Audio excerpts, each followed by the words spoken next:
আসসালামু আলাইকুম এভরিওয়ান, তোমরা সবাই কেমন আছো? আশা করছি তোমরা সবাই অনেক ভালো আছো। আর আমি আলহামদুলিল্লাহ অনেক ভালো আছি। তো আজকে আমি বানাতে চলেছি আম মাখা। তো এখানে দিদি আর আমি আমগুলোকে একটা একটা করে স্টাইলভাবে দিয়ে ধুয়ে নিচ্ছিলাম। তারপর আস্তে আস্তে সব ছালগুলোকে উঠিয়ে নিলাম। দেখো ছালগুলো কত সুন্দর উঠে যাচ্ছে। একটা প্লেটে আমগুলোকে সুন্দরভাবে একটু সাজিয়ে নিলাম ছবি তোলার জন্য। খুবই সুন্দর লাগছিল, ছবি না তুলে থাকতেই পারলাম না। তারপর গ্রেটারে করে সব আমগুলো গ্রেট করে নিলাম।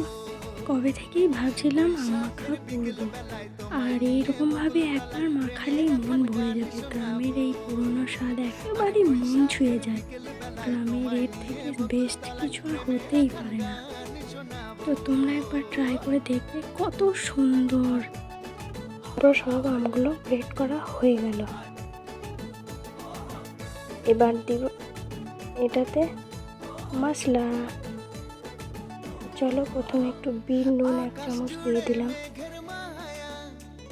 তারপর কিছুটা লঙ্কার গুঁড়ো, জিরে গুঁড়ো, সর্ষের তেল,